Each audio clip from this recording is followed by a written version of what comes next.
Agents que l'hôpital avait recrutés d'une manière interne. Et on attendait aussi la promesse faite par le VPM, monsieur le ministre Liaou. Et quand il est passé au CHUR, c'était le 24 octobre 2024. La promesse était que en 2025, tous les acceptés devraient avoir les commissions d'affectation et la mécanisation.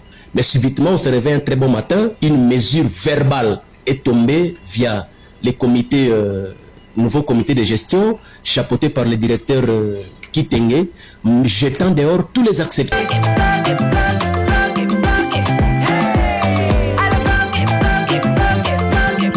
Oyoki elengi ya Congo, tapez les mains, tapez les mains, tapez les mains, tapez les mains, tapez les mains, tapez les mains, tapez les mains.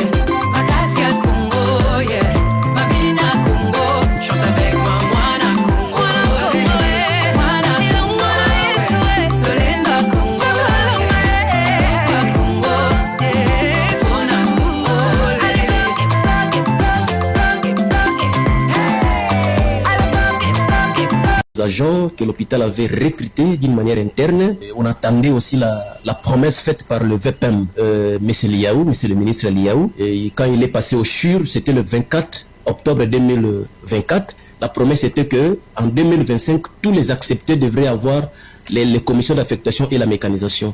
Mais subitement, on se réveille un très bon matin, une mesure verbale est tombée via les comités, nouveaux comités de gestion, chapeautés par le directeur Kitenge, jetant dehors tous les acceptés. Donc c'est pourquoi on est là pour faire entendre notre voix. Nous sommes au nombre de 2289 acceptés dans l'ensemble. Entre autres, parmi ces 2289, nous avons les administrateurs, nous avons le médecin et nous avons les infirmières. Et les administrateurs sans tenir compte de quoi que ce soit. C'est comme s'ils veulent faire un chaos à l'institution de CHUR.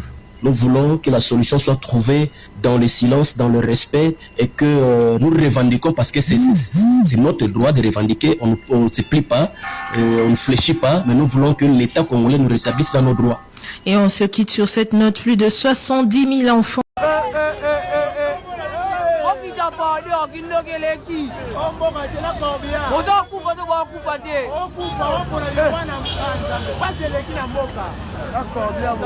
Et ça va péter. Péter. Vous allez fuir. Vous attendez.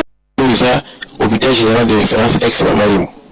On est Mokozambo quand tu es notre dernièrement. Mais bon, t'as un jour quand c'est là, on dit, bah, on a la banque, puis d'après tout depuis, Mokozambo quand il nous dit, on tire le message, ça m'a sucré. Et télémarandé, télémarché, bah, bien bon, ce que tu es, bah, la paix sans suite. Et télémarca, bon, depuis Mokozambo quand il nous dit, puis Mokozambo quand il a coûté, et donc il a achevé le bâtiment, mon président. Quand il s'appelle bâtiment, aussi pour courage, il nous dit, pour bâtiment, et il y a le monde entier qui est ex-Mamaïm aussi là. Et la président, il a coûté bon quand il s'est battu. Ce qui se passe, on sort le télévision, ministre des Finances, ça le côté du matin. Pour le Fatico, ça le porte le matin. Pour que je si les gens vivent au Fatico, qui a la caractère, ma bague, de la Mamboura. Le côté du matin, nous sommes le côté du matin. Le télévision. Pourquoi le télévision? Parce que nous sommes pas dit que nous sommes les télévisions. Nous sommes ici là. Nicolas Kaza, le ministre des Finances, nous sommes le président. Pourquoi la priorité chef de l'État? Nous sommes le président là. Ok. Parce que tu as des gens qui sont le droit à moi. Mais tu côté le jour, chef de l'État, maman est aussi là. Aussi là. Partir à l'émotion, c'est si nous avons des gens qui ne pas de ça là, déjà partir de Bosso, ça fait déjà des maraudes.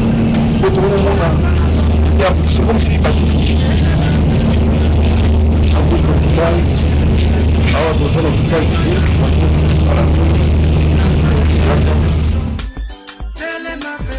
Madame, c'est quand même regrettable qu'on en soit arrivé à ce niveau-là. Parce que si nous avons bonne mémoire, le projet du cinquantenaire avait suscité beaucoup d'espoir dans notre pays. Ça faisait partie de 5 chantiers du chef de l'État de l'autre mandat qui venait de passer, le président Joseph Kabila, qui est déjà parti.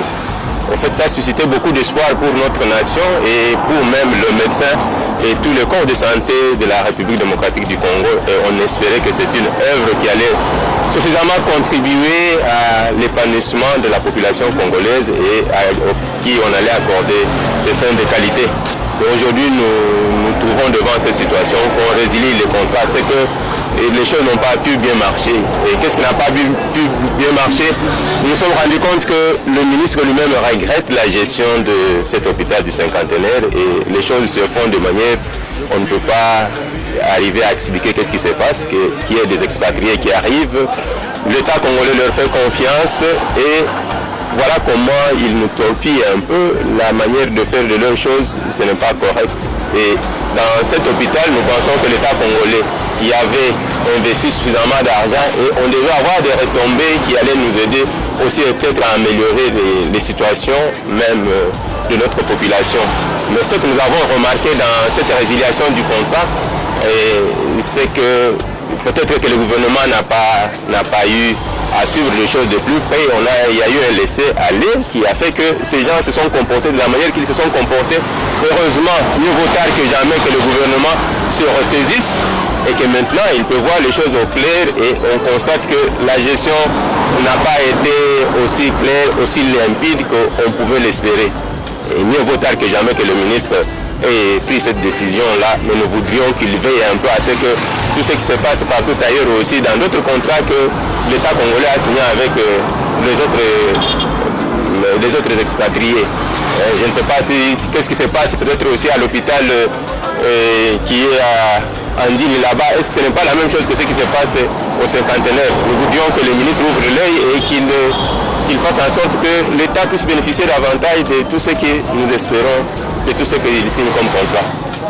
Vous savez que pour les professionnels de santé, nous voudrions travailler dans les meilleures conditions possibles. Donc l'État devra voir en sorte comment réhabiliter ce qui n'a pas été le cas et mettre tout en place pour que le personnel de santé qui sera affecté dans cet hôpital puisse travailler dans les meilleures conditions possibles. Mais aussi, vous savez, les professionnels de santé ont toujours des problèmes avec tout ce qu'il y a comme de conditions de travail.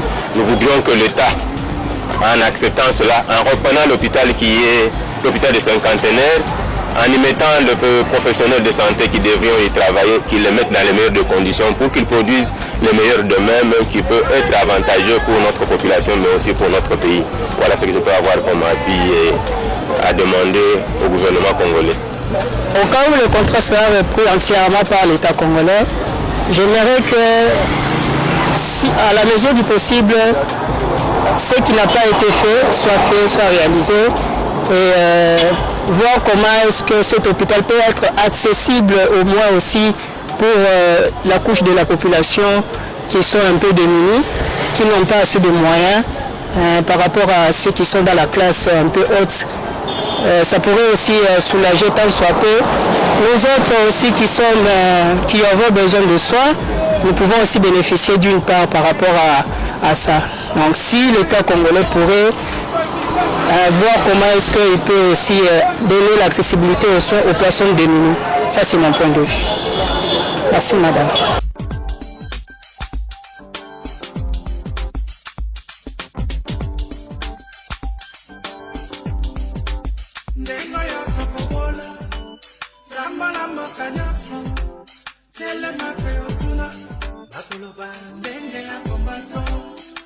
Oye,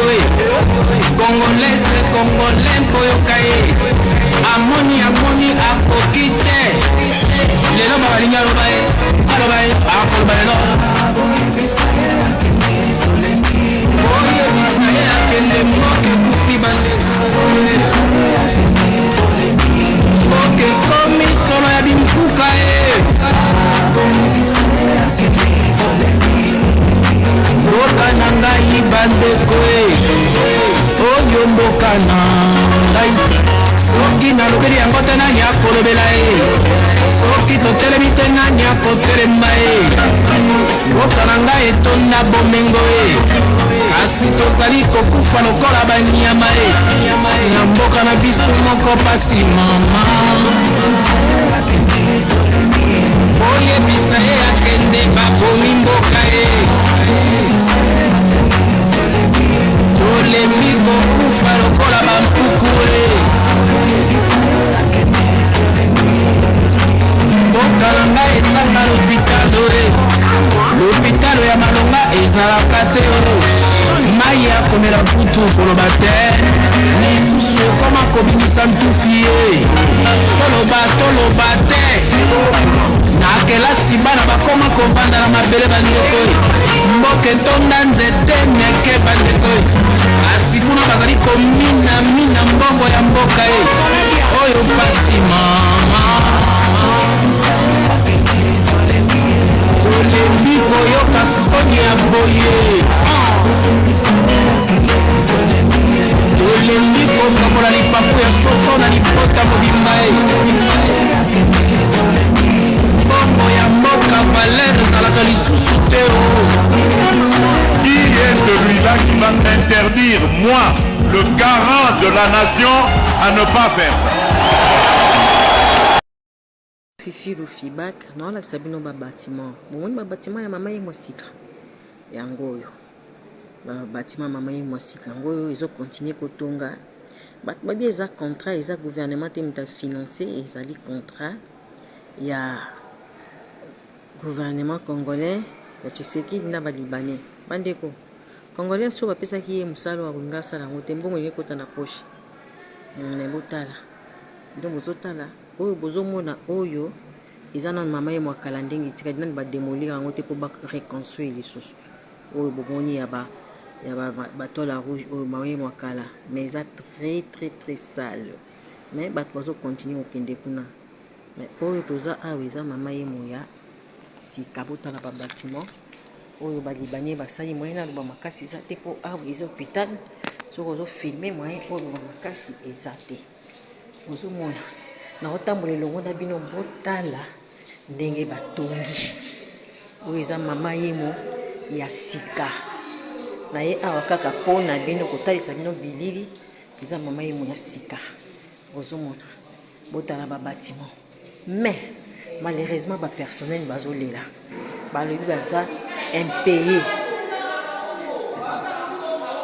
balobi baofuta bapersonnel malamu te mais musala malamu kitoko ezosalama awa malade nyonso azoko apprécier mais ba personnel bazofutama te wana nde fo babongisa bomoni mama yemo ya sika lokola kaka na poto bandeko bozomona ba bâtiment naza na mpona bino lokola kaka na poto mama yemo ya sika bandeko bozomona nazokota Maman Fifi Lufibak azana kaka mpona bino awa nde toza na ascenseur toza na 4e niveau awa ascenseur 4e niveau momoni bandeko mama yemo ya sika yango oyo boya consultation awa eza na 30 000 francs congolais 30 000 francs congolais bakosala bino te consultation 30 000 francs congolais quelle que soit maladie ou cardiologie ou nini 30 000 francs congolais yango na lakisi bino tokutani mbala nsima eza molebeli na bino ya pepe congolais mama Fifi Lufibak